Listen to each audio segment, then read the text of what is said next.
حضرت امام حسین کی وہ شخصیت تھی کہ مشکات میں حدیث ہے، نبی پاک صلی اللہ تعالی علیہ وسلم کی چچی جناب ام فضل صبح صبح گھبرائی حضور کی بارگاہ میں آئیں، عرض کی یا رسول اللہ صلی اللہ علیہ وسلم آج میں نے عجیب خواب دیکھا ہے، میں ڈر گئی ہوں۔ حضور نے فرمایا چچی کیا دیکھا؟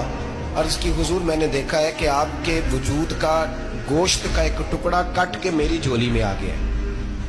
حضور یہ کیا ہے؟ تو محبوب خواب سن کے مسکرائے، فرمایا چچی یہ پریشانی والا خواب نہیں، یہ تو خوشی والا خواب ہے۔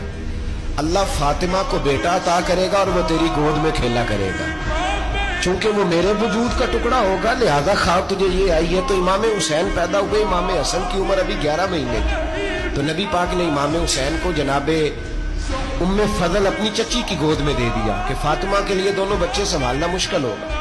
وہ خواب اس طرح پوری ہوئی۔ امام حسین سے حضور نے بڑا پیار کیا، بڑی محبت فرمائی نبی پاک سے۔ کچھ حدیثیں میں نے جمعے میں عرض کی تھی، حضرت ابو ہریرہ رضی اللہ تعالیٰ عنہ کہتے ہیں یہ واحد بچہ تھا حضور کے گھرانے کا کہ میں نے دیکھا کہ نبی پاک صلی اللہ علیہ وسلم بیٹھے تھے تو یہ حضور سے کہہ رہے ہیں نبی پاک سے کہ نانا جی اٹھ کے کھڑے ہو۔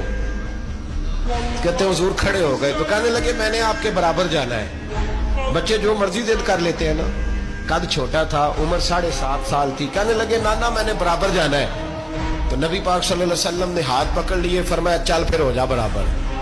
تو حضرت ابو ہریرہ کہتے ہیں انہوں نے حضور نے ہاتھ پکڑے اوپر کھینچا تو امام حسین نے پہلے اپنے پیر حضور کے گھٹنوں پہ رکھے، پھر نبی پاک کے سینے پہ رکھے، اور جب ان کا قد سر تھوڑا سا حضور سے اونچا ہو گیا تو محبوب فرمانے لگے چل بس کر، تو نے تو کہا تھا آپ کے برابر ہونا ہے، تو اوپر نکل گیا ہے، چل بس کر۔ فرماتے پھر امام حسین نے زبان باہر نکالی تو محبوب ان کی زبان چوسنے لگے، پھر ساتھ لٹا لیا اور انہیں سونگھنے لگے۔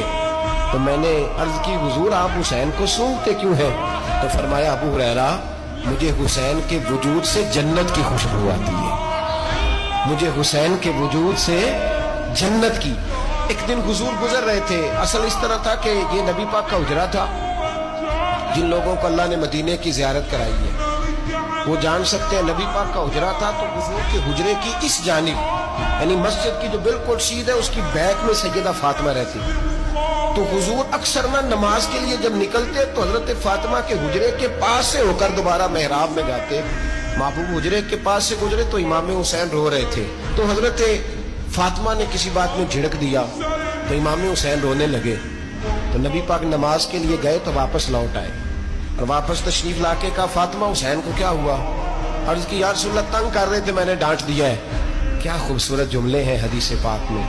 سرکار نے فرمایا فاطمہ اس کو حسین کو نہ رونے نہ دیا گا، یہ جب روتا ہے نا تو میرے دل کو تکلیف ہوتی ہے۔ تو بی بی صاحبہ کہتی ہیں یہ حکم آیا نبی پاک کا میرے نا، پھر میں نے ڈانٹنا چھوڑ دیا۔